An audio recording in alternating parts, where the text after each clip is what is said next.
नमस्कार।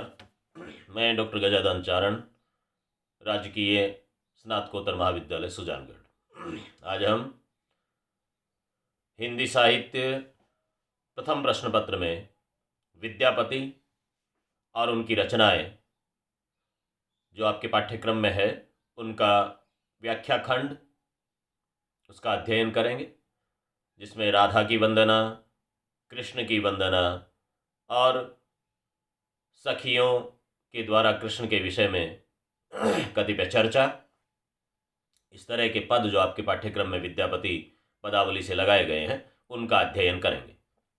हमने पहले अर्धनारीश्वर वंदना, कृष्ण वंदना, इसके छंद पढ़े थे। विद्यापति मैथिली भाषा के श्रेष्ठ कवि होने के साथ ही संस्कृत, अवहट्ट, हिंदी, इनके बड़े विद्वान। हिंदी साहित्य में उनका श्रृंगार वर्णन अपने आप में एक अमूल्य निधि के रूप में माना जाता है। वो भक्त कवि के रूप में, श्रृंगारी कवि के रूप में अपना एक अलग मुकाम रखते हैं। विद्यापति पदावली से कुछ पद आपके पाठ्यक्रम में लगाए गए हैं, उनमें से हम ये राधा वंदना का पद पढ़ते हैं।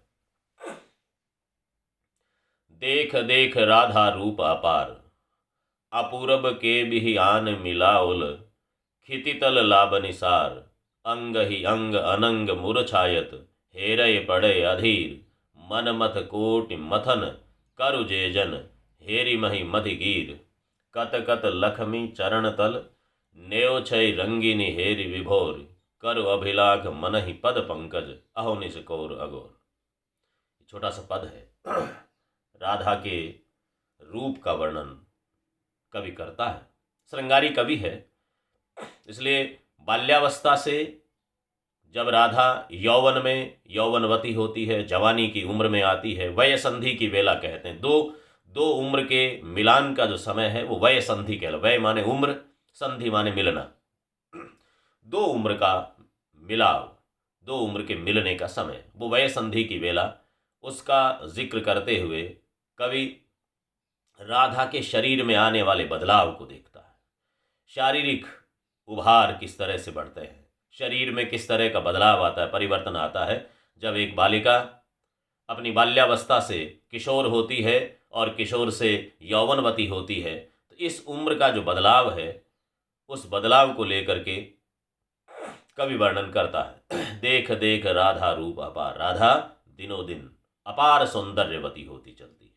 उसका लावण्य, उसका सौंदर्य, उसका रूप सौंदर्य मुग्ध करने वाला। देख देख राधा रूप अपार, राधा के अपार रूप जिसका कोई पार नहीं पाया जा सकता, जिसके विषय में कहना मुश्किल है, शब्दों की सीमाओं में नहीं आ सकता। अपूरब के बिहियान मिलाओल, खितितल लाभ निसार। अपूरब, जैसा पहले कभी नहीं हुआ। बिहियान मिलाओल, वो किस तरह से आ करके उसमें रूप सौंदर्यवती वो होती चलती है, रूप बढ़ता चला जाता है, अपूर्व है। खितितल लाभ निसार, लावण्य माने लावण्य, वो लावण्य का सार है। वो धरती का सौंदर्य बन जाता है, उसको देख करके हर व्यक्ति मुग्ध होता है। और न केवल धरती तल के, क्षिति तल के, क्षिति माने धरती, इस पृथ्वी तल के लोग ही नहीं, अंग ही अंग अनंग मूर्छायत, हेरय पड़े अधीर। अंग अंग से अनंग को मूर्छित करती है, ऐसी राधा सौंदर्यवती हो गई। राधा का सौंदर्य ऐसा है, उसका रूप लावण्य ऐसा है कि जिसका एक एक अंग उपांग अनंग को मूर्छित करता है। अनंग कहते हैं कामदेव को। कामदेव तो रूप का राजा है, संसार में रूप का राजा, जिसका रूप सौंदर्य पूरे संसार को मोहित करता है। उस कामदेव को भी राधा का रूप है वो मूर्छित कर जाता है, वो भी मुग्ध हो जाता है, दीवाना हो जाता है उस रूप का। हेरे पड़े अधीर, और उसको हेरते ही, हेरना माने देखना, देखते ही स्थिर से अस्थिर चित्त हो जाता है, विचलित हो जाता है, बेचैन हो जाता है कामदेव भी। इतना सौंदर्य, इतनी सुंदर है राधा कि इस पृथ्वी तल के दूसरे लोगों की तो बात ही क्या करें। उसके अंग प्रत्यांग को देख करके स्वयं कामदेव भी मूर्छित हो जाते हैं, दीवाने हो जाते हैं, बेचैन हो जाते हैं, विचलित हो जाते हैं। मनमथ कोटि मथन करु जेजन, हेरि मही मधिगीर। मनमथ कोटि मथन, मनमथ भी कामदेव का ही नाम है। मनमथ कोटि मथन करु जेजन, करोड़ों मनमत, करोड़ों कामदेव मंथन करें, मिलाएं, हेरी मही मधिगीर, और उसके पश्चात वो करोड़ों कामदेव एक साथ मिलें, उनका मंथन हो, मथा जाए, उसमें से सार निकाला जाए, जैसे बिलोना कर करके उसमें से मक्खन निकाला जाता है, समुद्र का मंथन करके उसमें से 14 रत्न निकाले गए, उसे करोड़ों कामदेव को एक साथ करके हेरी मही मधिगीर, उसमें से जिस तरह से सार निकाला जाए, मथ करके मक्खन निकाला जाता है, उस तरह से राधा का सौंदर्य करोड़ों कामदेव मिल करके ऐसा सौंदर्य बनता है, वैसी राधा लग रही है। कत कत लखमी चरण तल, नेवछय रंगनि हेर विभोर, वो लक्ष्मी जो धन धान्य संपन्न, वैभव संपन्न, ऐश्वर्य संपन्न, वो जहाँ जहाँ जाती है वो धनवान होते चलते हैं। उसके चरण जहाँ जहाँ पड़ते हैं ऐसा लगते हैं जैसे कि वो सारे लोग जिनके पास से वो गुजरी है, जिस स्थान से वो गुजरती है, वो धन्य हो जाता है।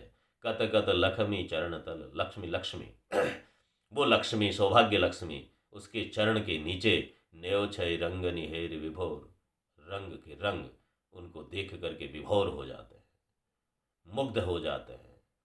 सब वो जहाँ से गुजरती है वो सारी कायनात, सारा पर्यावरण, सारा वातावरण उसी में लुब्ध हो जाता है, उसी को देखना चाहता है। करु अभिलाख मन ही पद पंकज, आहो निसकोर अगोर। कवि कहता है ये मेरी अभिलाषा है, अभिलाख माने अभिलाषा, इच्छा, अभिप्सा, कामना। मन ही पद पंकज, अपने मन से ऐसी अभिप्सा करता हूँ, ऐसी अभिलाषा कि उनके चरण तल में, पद पंकज में, उनके चरण कमलों में मेरा ये मन लगा रहे। अहो निशिकोर अगोर, यत्न पूर्वक मैं अपने मन को उस राधा के चरणों में रखना चाहता हूँ। बाकी तो सब उसके रूप सौंदर्य पे मुग्ध होते हैं, लेकिन कवि राधा के चरणों की वंदना करना चाहता है, भक्त है, उनके चरणों में रहना चाहता है, उसके रूप सौंदर्य को देख करके वो भी मुग्ध होता है।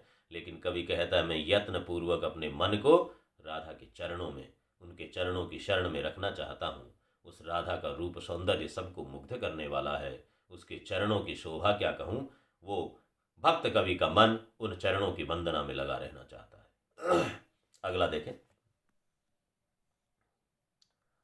आज उपेखल नंद किशोर, ये कृष्ण के रूप सौंदर्य की बात है, कृष्ण की कामकेली की बात है, कृष्ण के उस नटखट स्वरूप की, नट नागर के स्वरूप की वंदना है।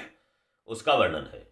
आज उपेखल नंद किशोर, केली विशाल सबहु अब तेजल, अहनिस रहत विभोर। जब धरि चकित विलोक विपिन तट, पलट आउली मुख मोर। तब धरि मदन मोहन तरु कानन, लोटय धीरज छोर। पुनि फिर सोई नयन जदि हेर, पाओ बचेतन नाह। भुजंगिनि द्रंश पुनहि जदि दंसय, जब समय विष जाय। अब शुभ खन धन मणिमय भूषण, भूषित तन अनुपाम। अभिशरु वल्लभ हृदय विराजहु, जनि मणि कांचन दाम। ये छोटा सा पद मिथिला में आप जाएंगे तो इन भजनों को बड़े, इन पदों को बड़े आनंद के साथ में गायक गाते हैं और हजारों की संख्या में भक्तजन सुनते हैं, आनंदित होते हैं। आज भी आप सुनेंगे तो विद्यापति के पदों को गाते हुए बहुत से गायक अपने आप को धन्य समझते हैं। आज उपेखल नंद किशोर, पेखना माने देखना। आज नंद किशोर को देखा, आज कृष्ण को देखा, आज कृष्ण के दर्शन हुए, उसके दीदार हुए, और वो कैसा लग रहा है। केली विलास सबहु अब तेजल, अहनिश रहत विभोर। केली करता है, काम केली, काम क्रीड़ा, आनंद लीला कर रहा है। केली विशाल, उसकी केली, उसकी क्रीड़ा, उसकी लीला विशाल है। सबहु अब तेजल, सबसे तेज, क्षिप्र गति वाला। अहनिशि रहत विभोर, अह निशि, अह माने दिन, निशि माने रात, रात दिन, विभोर मुग्ध, आनंदित करने वाला, प्रसन्नचित करने वाला, उसी में मुग्ध रहता है, लगा रहता है, का क्रीड़ा करता है। उस कृष्ण को जब देखा मुग्ध हो गए। जब धरि चकित विलोक विपिन तट, पलट आउल मुख मोर। जब धरि चकित विलोक विपिन तट, सखी कहती है जब मैंने उस घड़ी में चकित, विलोक, चकित हो करके मैंने उसको देखा। विलोकना मन देखना, उसकी लीला को देखा, उसके रूप को देखा, उसके सौंदर्य को देखा, उसके नटखटपन को देखा।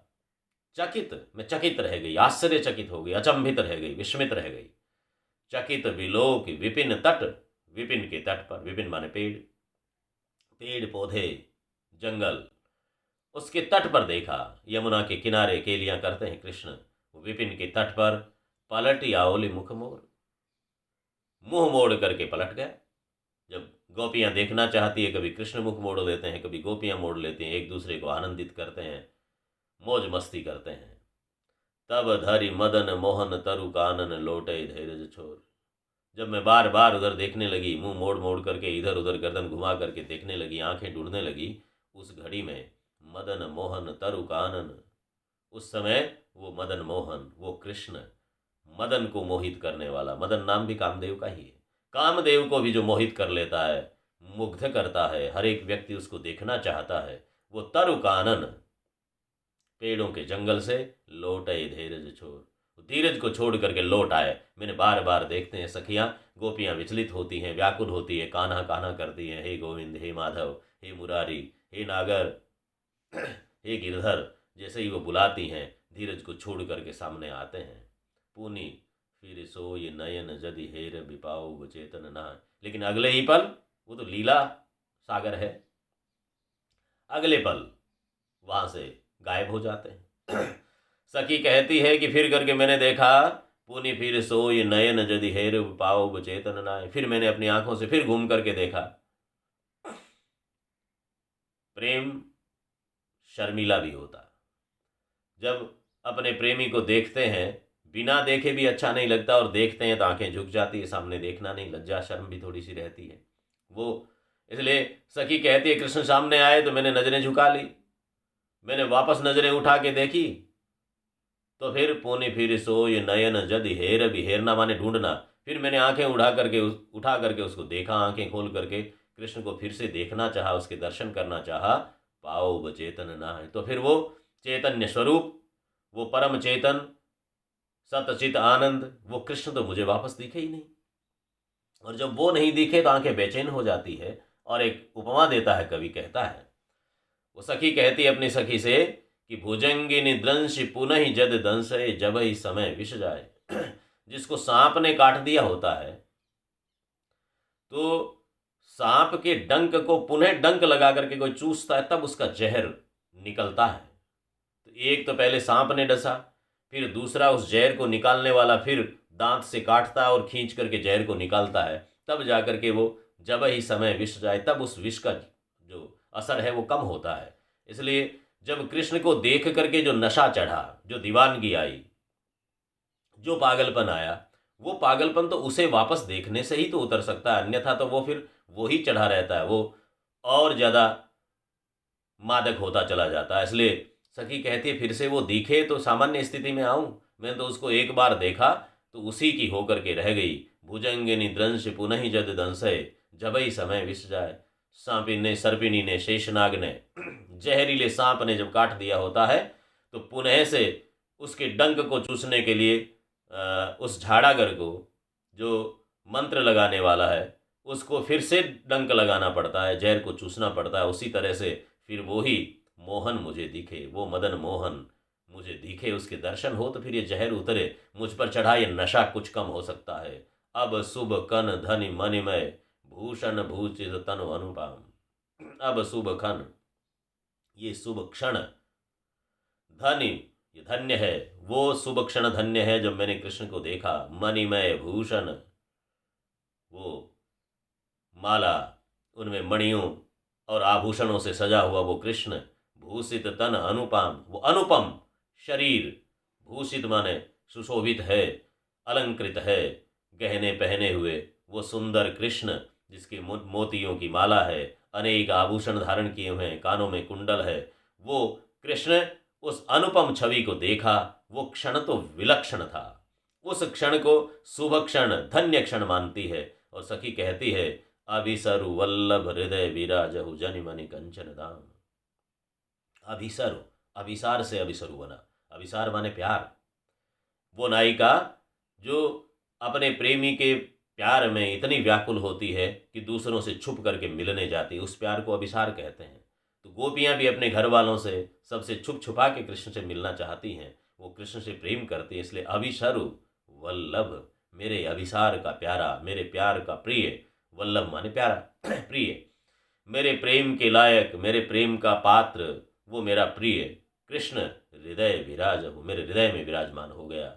वो मेरे मन मंदिर में निवास करता है। वो मेरे प्यार का आधार, वो कृष्ण, वो मोहन मेरे हृदय में विराजमान है।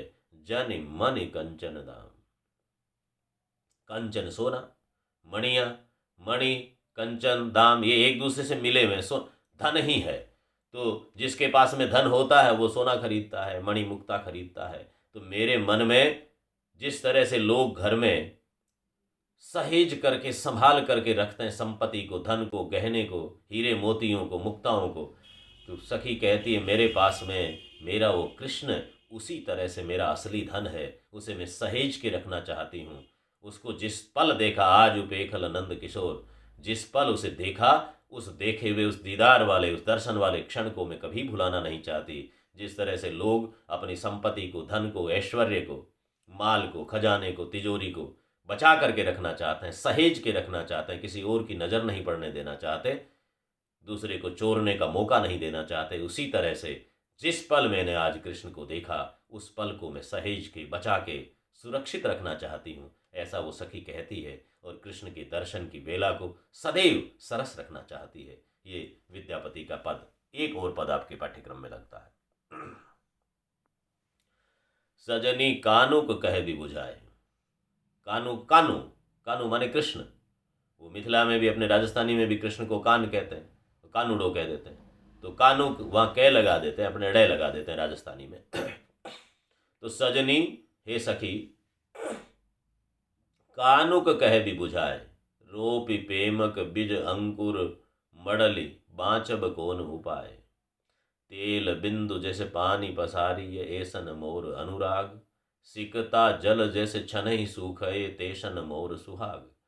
कुल कामिनी छलों कुलटा भय, गेलों तिनकर बचन लोभाय। अपने कर हम मूड मुंडायल, कानु सुप्रेम बढ़ाए। चोर रमन जनि मन मन रोवई, अंबर बदन छिपाए। दीपक लोभ सलभ जनि धायल, सेफल भुइजत चाय। भनई विद्यापति इह कलजुगरित, चिंता करत न कोई। अपन कर्म दोष आप ही भुंजई, जे जन पर बस होय। सजनी कानुक कह भी बुझाए। एक सखी दूसरी सखी से कहती है कि हे सखी, जो प्यार करते हैं उनको तो परेशानियां आनी ही है। प्यार करने वाला परेशानियों को मोल लेता है और वो उसका खुद का किया धरा होता है, इसलिए किसी और को वो दोष नहीं दे सकता। आप कमाया कांबड़ा किणने दीजिए दोष। सारी भाषाओं में इस तरह की लोकोक्तियां, इस तरह के मुहावरे हैं। अपने हाथों से आप कर्म दोष आप ही भुंजई, जे जन परवश होय।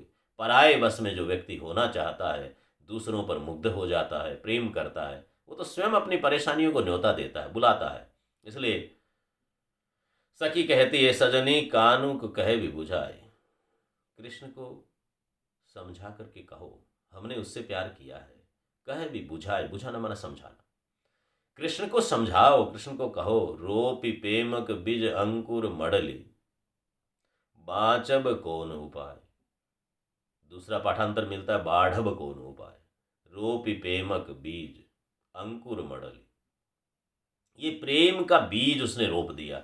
कृष्ण ने हमारे हृदय में रोपि पेमक बीज, पेमक माने प्रेम, प्रेम का बीज उन्होंने हमारे हृदय में बोया।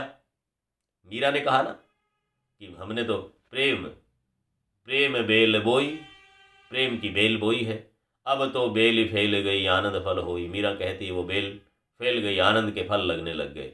तो वो प्रेम की बेल है, प्रेम का बीज है, उसी की बात विद्यापति करता है। विद्यापति की नायिका, विद्यापति की कविता की नायिका कहती है, वो गोपी कहती है, कृष्ण की अनुरागिनी कहती है अपनी सखी से कि हे सखी, उस कृष्ण ने रोपि पेमक बीज अंकुर, हमारे ये मिथिला में मात्राएं लघु लगाने का रिवाज है। बीज को बिज, मडली को मडली, इकार लघु कर देते हैं। रोपी रोपना, रोपी प्रेमक बीज अंकुर, प्रेम के बीज को उसने रोपा, अंकुरित हो गया। मूडली, वो अंकुर आ गया ऊपर। बाढ़ब कौन उपाय, अब उस बाँचब कौन उपाय, उसको बचाने का उपाय क्या है। और दूसरी जगह मिलता है बाढ़ब माने बढ़ाने का उपाय क्या है। एक आपने बीज बोया, वो बीज अंकुरित हो गया, लेकिन अब उसको जो खाद पानी चाहिए, उसकी सुरक्षा की व्यवस्था होनी चाहिए। वो कृष्ण को कोई समझा के कहो कि तुम्हारा ये प्रेम का बीज अंकुरित तो हो गया है, लेकिन अब उसे बचाने के लिए, उसे बढ़ाने के लिए जो चीज़ें चाहिए, उसका उपक्रम तो तुम्हें ही जुटाना होगा। कृष्ण को कोई समझाए कि अपने प्रेम को संभालो, इन गोपियों से आकर के मिलो, तुम्हारी ये प्रेमिकाएं बिलख रही हैं तुमसे, इसलिए कृष्ण को कोई जाके समझाए। अपने मन की पीड़ा, भावुक मन की पीड़ा प्रेमी स्त्रियोचित ये भावनाएं व्यक्त करती हैं सखियां। एक से बढ़ करके एक उपमान देती है। क्या कहती हैं? तेल बिंदु जैसे पानी परसाए, पसारिए ऐसन मोर अनुराग। सखी कहती है, सखी कृष्ण से मेरा जो अनुराग है, अनुराग माने प्यार, प्रेम, वो कैसा है?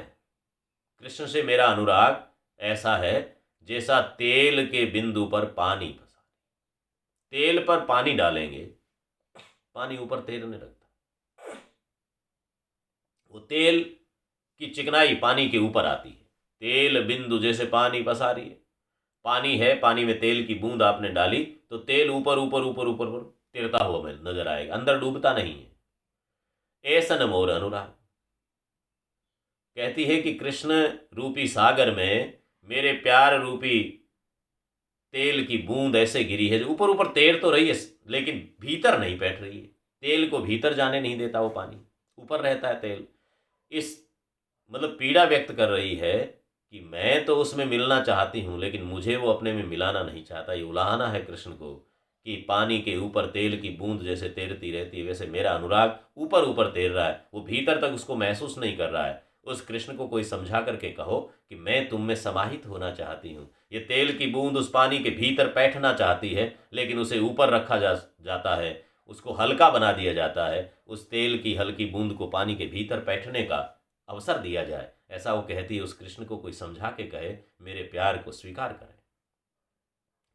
सिकता जल जैसे छन ही सूखे, तेसन मोर सुहाग। सिकता कहते हैं बालू मिट्टी को। बालू मिट्टी में जब पानी गिरता है तो क्षण भर में सूख जाता है। सखी चिंता करते हुए कहती, मेरा जो सौभाग्य है, मेरा सुहाग है, वो तो ऐसा है जैसे बालू मिट्टी में पानी की बूंद गिरी हो। उसको सूखते कितना टाइम लगता है, कितना समय लगता है। उसी तरह से कृष्ण मुझे भुला देगा। मेरा सौभाग्य तो बहुत चंद पलों का है, मेरा अनुराग उसके भीतर तक बैठा नहीं है। इसलिए पानी में बालू मिट्टी में जैसे पानी की बूंद सूख जाती है, उसी तरह मेरा सौभाग्य भी सूख जाने वाला है। हे सखी, कृष्ण को कोई समझा के कहे मैं तुमसे प्यार करती हूँ, मैं तुमसे स्नेह करती हूँ, मेरे स्नेह का सम्मान करो, मुझे स्वीकार करो। कुल कामिनी छलों कुलटा भय, गेलों तिनकर बचन लोभाए। हम अपने कुल की कामिनियां हैं, गुर्जर कुल में वो गुजरियां हैं, तो कुल कामिनी से हम कुलटा हो गए। छलों कुलटा भय, वो औरत के लिए समाज में यही है कि वो पतिव्रता हो, अपने पति के साथ में रहे, पति कैसा भी हो उस पति के साथ रहे, तभी उसकी सामाजिक स्वीकृति है, समाज में उसकी शोभा है। गोपियां जब कृष्ण पे मोहित होती है तो उनकी सासुएं, उनके परिवार के लोग उनको कुलटा कहते हैं, दुष्चरित्रा कहते हैं, चरित्रहीन कहते हैं। इसलिए वो गोपी कहती है कि मैं कुल कामिनी से छली गई और कुलटा भय, कुलटा मानी जाने लगी। कृष्ण पे मुग्ध होने से, उससे प्यार करने के कारण परिवार में हमारी इज्जत कम हुई। हमने कृष्ण से प्यार करके गलत काम किया, क्योंकि उसको तो हमारे प्यार की कोई परवाह ही नहीं, कोई कद्र ही नहीं है, और हम अपने परिवार में इज्जत को गंवा बैठे। कुल कामिनी थे, अपने कुल की हम कामिनी, कुल की सौंदर्य बढ़ाने वाली, अपने घर की गृह लक्ष्मी थी, परिवार की वैभव लक्ष्मी थी, लेकिन उससे हम कृष्ण से प्यार करके कुलटा भय, गालियां खाने लायक हो गए हैं। गेलों तिनकर बचन लोभाए, तिनक माने तनिक, थोड़ा सा, उस कृष्ण के थोड़े से वचनों पर लुब्ध होकर के, उसकी बोली पर, उसके प्रेम प्रस्ताव पर मुग्ध होकर के हम उसकी ओर आकृष्ट क्या हुए, हमें तो परिवार और समाज में कुलटा का दर्जा दे दिया गया। उस पर मुग्ध होना हमारे लिए बड़ा खतरनाक रहा है। अपने कर हम मूंड मुंडायल कानों सो प्रेम बढ़ाए। हमने तो अपने ही हाथों से मूंड मुंडाई, अपने ही हाथों से अपने बाल काट लिए, अपने हाथों से अपना नुकसान किया है। कानों से प्रेम बढ़ा, इस कृष्ण से प्रेम बढ़ा करके हमने तो अपना नुकसान अपने हाथों कर लिया। उसके थोड़े से तनिक से बोल पर मुग्ध हो गई और मुग्ध होकर के उससे प्रेम कर बैठी, जिससे परिवार में, समाज में हम कुल कामिनी से, कुलटा के विरुद्ध को पा गई हैं। हम पर इतने आरोप लग गए, दुखी हो गए। कोई कृष्ण को जाकर के कहे कि तुम्हारे प्यार में हम कितना कष्ट प्राप्त कर रही हैं, कितने संकटों से जूझने को विवश हैं, उस कृष्ण को कोई जाके समझाओ तो सही। चोर रमनी जनि मन मन रोई अंबर बदन छिपाए। अपने यहाँ कहावत है कि चोर की माँ घड़े में मुंह दे करके रोती है। विद्यापति ने वह चोर रमनी कर दिया। रमनी माने औरत, स्त्री। चोर के घरवाली की हालत भी तो वही है। चोर की माँ घड़े में मुंह दे के रोती है, तो चोर के घरवाली भी कौन सा बाहर आकर के कह सकती है। इसलिए चोर रमनी जन मन मन रोई। चोर की भार्या, चोर की पत्नी, चोर की स्त्री मन ही मन में रोती है। अंबर बदन छुपाए, कपड़े में बदन छुपा करके, घूंघट में बदन छुपा करके, अपने चेहरे को छुपा के रोती है। क्यों, किसको कहे? पति चोर है ये बात किसी को कह नहीं सकती, और चोर को तो दंड मिलना ही, एक दिन जेल जाना है, मरना है, लोग आरोप लगाएंगे, पुलिस आएगी, सब काम हो गए। तो बेचारी वो रो भी नहीं सकती क्योंकि उसका पति चोर है। ये बात किसको कहे? तो वो कह ही नहीं सकती। उसी तरह गोपियां कहती हम किसको कहें, हमने तो खुद कृष्ण से प्यार किया। ये दुख हमने खुद मोल लिया हुआ है, अपने कर्मों से, अपने हाथों से हमने अपना सर मुंडाया है। इसलिए अब हम किसको क्या कहें। चोर रमन जन मन मन रोई, मन ही मन रोती रहती है, किसी को कह नहीं सकती, अपनी पीड़ा किसी से बांट भी नहीं सकती, साझा नहीं कर सकती। अंबर बदन छिपाए, घूंघट में, कपड़े में मुंह छिपा करके रोती है। दीपक लोभ सलभ जनि धायल, से फल भुइजत चाय। दीपक के लोभ में, रोशनी के लोभ में, आग से प्यार करने के कारण, शलभ माने पतंगा, कीड़ा, उड़ने वाले जो कीट है, जब आग जलती है तो आग से प्यार करते हैं, इसलिए आग में आकर के वो पतंगा गिरता और जल जाता। आग को क्या परवाह है, आग तो उसे बुला नहीं रही है, लेकिन पतंगा आग से प्यार कर रहा है। वो गोपी, वो सखी कृष्ण और स्वयं की तुलना आग और पतंगे से करती है कि कृष्ण तो आग है जिसको हमारी परवाह नहीं, कितने पतंगे उसमें जल रहे हैं। उसी तरह से हमने ये संकट मोल ले लिया। दीपक लोभ, दीपक के लोभ में, दीपक की उसी लोह से लुब्ध होकर के, उस पर मुग्ध होकर के, उसकी दीवानी होकर के, सलभ जनि धायल, सलभ उसमें धाना मन आना, जाकर के गिरना, दौड़ करके आना। वो पतंगा जैसे दौड़ करके, उड़ करके आके उस आग में गिरता है, वैसे हम कृष्ण के प्यार की आग में जाकर के गिर गए और अपने आप को क्या हुआ, से फल भुइजत चाय, उसका फल ये मिला, उसमें भुंज गए, उसमें जल गए, बुझ गए। वो पतंगा जाकर के भुइजल, भूंजना होता है ना, भुनना, चना भुना जाता है, मकई भुनी जाती है, तो भूनना माने सेक देना। उस आग में सिक गए, भुन गए, ये फल मिला, ये प्रतिफल मिला। उस प्रेम की आग में हम भी जल गए, पतंगे की मानिंद हम भी आग में जाकर के गिर गए। लेकिन आग को कोई परवाह नहीं, हमारे उस त्याग की, हमारे समर्पण की, हम उसमें जाके लुट गए। लेकिन आग कब मानती है कि पतंगा मुझ पर मरा है, पतंगे का मुझ पर कोई एहसान है, वो मुझसे प्यार करता है, उसे तो कोई परवाह ही नहीं। वैसे ही कृष्ण को हमारी परवाह नहीं, उसको कोई तो जाके समझाए। भनई विद्यापति इह कलयुग रीत। विद्यापति कहता है कलयुग की यही रीति है। कलयुग में भला करने वाला, प्रेम करने वाला, स्नेह करने वाला, सदा सहायता रखने वाला, उसकी कहाँ इज्जत है, उसको कौन मानता है। भलो भलो कही छाड़ी ये खोटे ग्रह जपुदान, बिहारी ने कहा। भले को तो यहाँ भला कह के छोड़ देती है दुनिया, और खोटे ग्रहों का जप और दान करती है। भनई विद्यापति यही कलयुग रीत। विद्यापति भनता है, लिखता है, कहता है कि ये कलयुग की रीति है, ये कलिकाल है, इसमें तो ऐसी ही रीति है, ऐसा ही ढंग है, ऐसा ही ढर्रा है। चिंता करे है न कोई, कौन चिंता करने वाला है यहाँ पर। सब अपने अपने स्वार्थ में, अपनी आपाधापी में लगे हुए, किसी को दूसरे की चिंता नहीं है। कौन क्या कर रहा है तुम्हारे लिए, अपना काम निकला, उसके बाद में उसकी तरफ देखते ही नहीं है। अपन कर्म दोष आप ही भूंजई, जे जन परवश होई।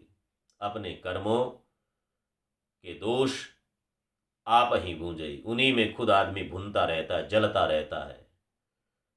जे जन परवश होय, जो जन परवश होते हैं, परवशीभूत हो जाते हैं, दूसरे के वश में हो जाते हैं, वो तो जलते ही रहते हैं, क्योंकि उनको अपने कर्मों का दोष ही मिलता है। स्वयं के वश में होना चाहिए। आप किसी से प्यार करके उसके वश में हो गए तो संकट ही मिलना है। प्रीति करी काहू सुख न लयो। मीरा भी कहती है, प्रेम करके कौन सुख प्राप्ति कर सकता है। उसी तरह से विद्यापति ने कहा, उसकी सखियां गोपियां कहती, हे सखी, उस कृष्ण से कोई तो जाकर के कहे, सजनी कानों को कहे भी बुझाए। उस कृष्ण को कोई तो जाकर के समझाए कि हम तुम्हारे प्यार में किस तरह से तड़पते हैं, किस तरह से व्याकुल रहते हैं। हमने अपना सर्वस्व न्यौछावर कर दिया, अपने कुल की कहानी को, कुल की मर्यादाओं को भुला दिया तुम्हारे लिए, अपनी इज्जत को, अपने मान सम्मान को, सबको छोड़ करके हम तो तुम्हारे पीछे दौड़ आए, लेकिन तुम्हें हमारी परवाह ही नहीं। तुम तो कुछ समझते ही नहीं। जिस तरह आग में पतंगा जल के मर जाता है लेकिन आग को कोई परवाह नहीं, उसी तरह हम तो अब कहें भी किसको, क्योंकि अपने कर्मों से अब हमने अपने हाथों से दोष लिया, अपने हाथों से अपना सर मुड़ाया है। जिस तरह चोर की भार्या, चोर की पत्नी किसी को अपने पति के विषय में कह के रो भी नहीं सकती। वो रोती है तो भी कपड़े में मुंह छुपा करके रोती है, मन ही मन में रोती है, किसी के सामने अपने दुख को प्रकट नहीं कर सकती। उसी तरह गोपियां कहती, हम भी कृष्ण से प्यार करके जिस संकट को हमने मोल लिया है, वो संकट किसी के सामने हम उजागर नहीं कर सकते। ये 3 पद आपके पाठ्यक्रम में राधा, कृष्ण और सखियों की वार्ता से संबंधित पद थे। विद्यापति का अध्याय यहाँ संपन्न होता है। हम अगली कक्षा में फिर अगले पाठ को लेकर के आएंगे। आज के लिए इतना ही। विद्यार्थी इन पदों को पढ़ें, इनके भावार्थ को समझें। इनमें से व्याख्या भी आती है, इनमें से प्रश्न भी आते हैं। आप इनको पढ़िएगा। ये प्रथम प्रश्न पत्र जो कविता का है, उसमें पद्य के उदाहरण भी देने होते हैं, तो विद्यार्थी पढ़ते समय कुछ पंक्तियां भी याद करें। कुछ पंक्तियों को जैसे आप कोट करेंगे, अपने उत्तर में उनको शामिल करेंगे, भले वो व्याख्या के दौरान करें या आलोचनात्मक प्रश्नों के दौरान करें, उससे परीक्षक प्रभावित होता है। हमारी अपेक्षा रहती है कि हमारे विद्यार्थी इन रचनाकारों की रचनाओं से जुड़ें, अपने दैनंदिन व्यवहार में, अपनी बातचीत में इन रचनाओं के उदाहरण दें।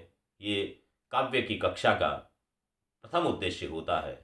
हमारी जो विद्या है उसकी संपन्नता, उसकी पूर्णता इसमें है कि हम अपने आचरण में इन चीज़ों को ढालें, ये हमारे व्यवहार में आए, इन चीज़ों से हमें व्यवहारगत परिवर्तन को प्राप्त हो, हमारे जीवन में कुछ बदलाव आए, हम इस संसार को, लोक के व्यवहार को समझने में सक्षम हो पाएँ। ये उद्देश्य रहता है पाठ्यक्रम में रचनाएं लगाने का। उसी रूप में ये रचनाएं प्रेम की और अध्यात्म की रचनाएं हैं, जिनमें लौकिक प्रेम भी है, साथ में अलौकिकता को प्राप्त होता हुआ वो आध्यात्मिक प्रेम ही है। दोनों की रचनाओं को आप पढ़ें। पुनः पुनः धन्यवाद। अगली कक्षा में मिलते हैं। आज के लिए इतना ही।